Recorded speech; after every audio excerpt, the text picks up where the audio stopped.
CFMU 93.3 FM here at Mayhem Festival in Toronto with the Butcher Babies. Hey. What's up, Jordan? How are you? I am doing phenomenal. This weather is great. Everyone is just having a great day. It looks like you got a little bit sunburnt there.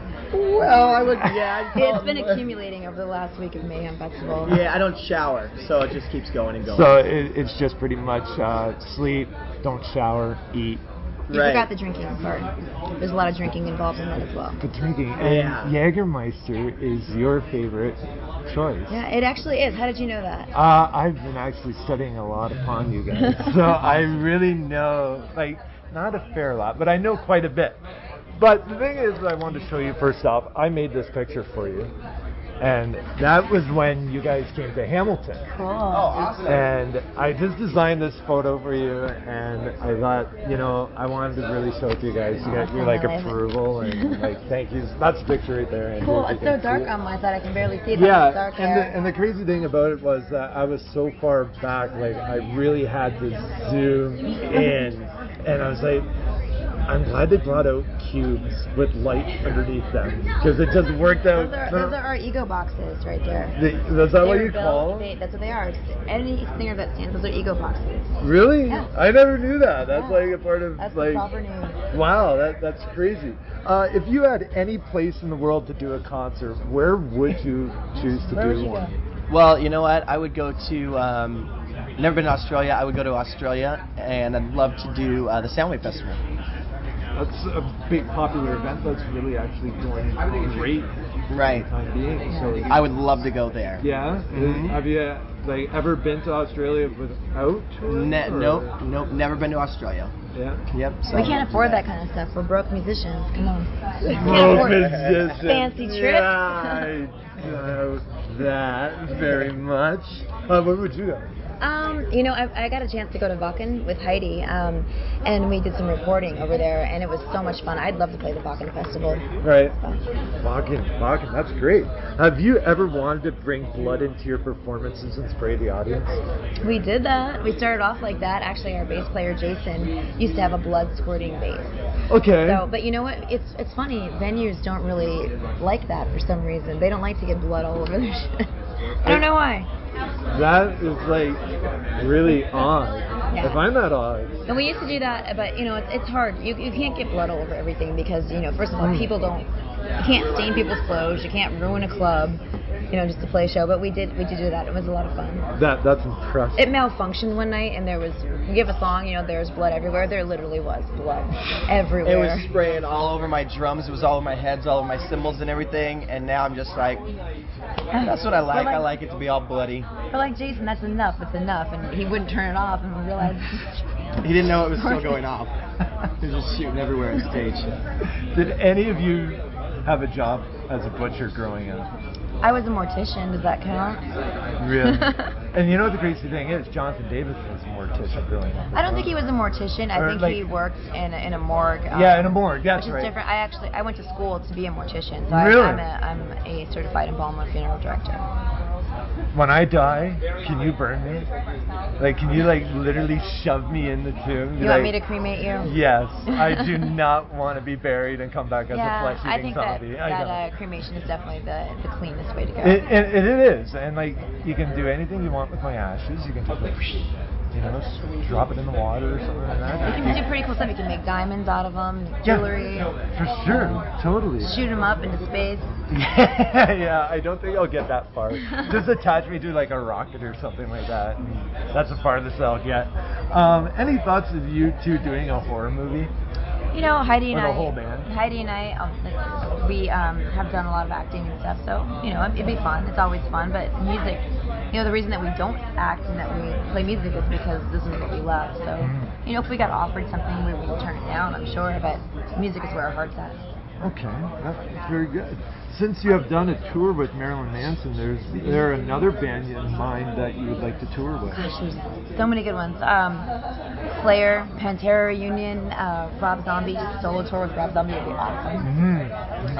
Slipknot, Korn, even Five Finger Death Punch guys here. They're really amazing and been really, really good to us. and I think that would be a great fit as well. Those guys are just fun. They're fun all the time. They're always smiling. Exactly. Zoltan's, either on a yacht or flying a plane, and Jeremy Spencer's on his little smiley face scooter waving at you driving by. So those would be fun guys to tour with. Nice. What are your interests other than music? Gosh, I love comic books. I write comic books, and I've always loved that. And like I said, I was a mortician, so I love the macabre.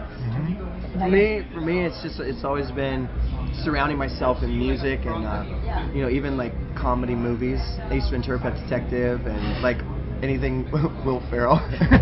They quote all day long. Yeah, all that stuff. Jason. Yeah, so kind of watching a lot of comedy movies, laughing a lot, and just playing drums. Yeah, our bus is a happy place. Like seriously, said, likes to laugh a lot. We all laugh. We all joke around. We all see each other all the time. We're all great friends. So it helps. Well, yeah, like when you're on tour for such a long time, like you have to have that moment of humor. Yeah. Or just everyone's gonna be like, okay, nitpickers. Yeah. And Right. it's like, pull over the bus. I'm calling a cab. Even when someone's having a hard day or throwing a fit about something, we try to break the ice by being making a joke out of it and stuff. And exactly, and it really solidifies how strong the band will be in future. Yeah. So. Well, we have to remember that we're all first and foremost friends. Mm-hmm. So you guys have met in high school, I'm guessing, or like? Oh yeah. Went to Catholic school together. No, no, we're actually all from different places. I'm from Detroit. Chris and Jason are from Long Beach. We were both. He was born in Lakewood. I was born in Long Beach, and we actually did go to high school together. Heidi's from Utah. Henry is from Oregon. So, but I've known Henry for like a decade. We were great friends, and so when we were looking for a guitarist, I was like, hey Henry, you know any guitar players? And he's like, I play guitar, and I was like, what? But I mean a real guitar player. And he's like, no, I seriously play.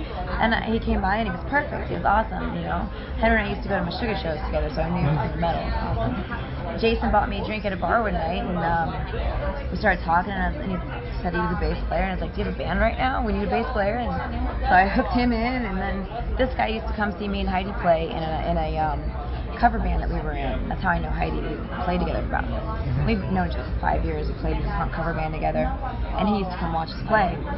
So, he wanted to drum for us, and it fit together perfectly. It was a very organic experience, and magic. And that's like the You got a magic trick in there right now? Yeah, I know. Well, I wish I had a magic trick. I don't really. I can pull something from back here. I said, magic trick. I don't really have much. Not the same. Yeah, I can disappear. Yeah, but can you stay on? Oh, she really does not want me around. It's like, I want to get out of this interview. I know. What has been the craziest fan experience you have had so far? I'm gonna let you answer that because you know what I want to say and I can't. Really? Okay. Here's the thing. Is, all the fans, they're really, so far, especially in Canada, everybody's been really respectful. Especially in the merch line and everything. And sometimes there's fans get out of control, cut line and stuff like that. There's people on Facebook, that have a good time with us, talking with us, and kind of, going a little man overboard, if I should say, since we're by the water, And but other than that, though, everybody's pretty respectful. Yeah, our fans are totally respectful. I think the guys are afraid of me and Heidi sometimes, so they're not. We've never had a bad experience with a guy, getting out of line, and I don't know. We love our fans. I mean, they're the reason that we're here. So. Well, I have to say, with the rest of the band, you guys have this stunning look. It's just like. You guys are all smiles and all. I would hate to see you guys touch them. You probably would hate to see it. I would hate it. Especially Chris. You know what's worse? You'd be on a tour bus and your periods sync up, and you've got two angry fucking bitches 1 week out of the month. I've seen it. I'm staying in the bathroom. Oh crap! I can't go there. What inspires you to create your style of music? Gosh, we all grew up as misfit kids in one way or another, and I think we all grew up, harboring these. For me, I had a lot of feelings of anger, and I found metal as a kid. I listened to Pantera, Slayer, and old Metallica, and I felt like it was a voice for the anger that I had inside of me.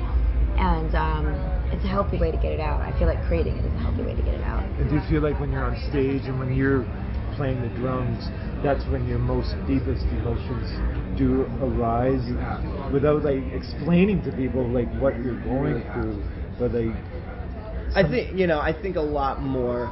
Of course, yeah, a lot of emotions do come through, on stage. I think a lot of it though is more in the writing process of getting that whole emotion out. And I think up on stage is just where we all belong, and I feel that that's pretty much home to me. And that's when we get up there and just get to show what we've created. And yeah, we put emotion into it, but I think a lot comes to the writing process. I think that we all, our album just came out yesterday, so we're Congratulations, by the way. super happy about that. It's already it's number 3 on the after Black Sabbath is number 2, and we're number 3 on the iTunes metal chart. So we're really happy. But all of us, we spent about 6 weeks holed up together writing our album. And I think there was a moment for all of us when we kind of broke down, because it's when you're creating. I don't care if you're an artist, or if you're a painter, or if you're a musician, or what. But if you're a true artist, when you're creating, it's such a powerful feeling. Yeah. And I think we all had a moment, like I said, where we kind of broke down a little bit, and it was overwhelming for us. Well, that's great, guys. And I wanted to say thank you very much for taking your time out of your day and your busy schedule for having this interview with me. I greatly appreciate it. Is there anything else you want to say to the fans, or a famous quote, a message? No, just go get Goliath. I hope you love it. We've worked really hard on it, and I know you guys have been waiting for it for a long time. And thank you guys so much for supporting us throughout the years. You're the reason that we're here. So thanks. Yes, thank you. Thank you, Carla, Chris, very much for your time. And Jordan, thank you. Safe trip on everywhere you're going. Thank you. Right Safe on. trip and good. Thank you. Jordan, thank you so Thanks much, very much. man. Thank you. Appreciate it.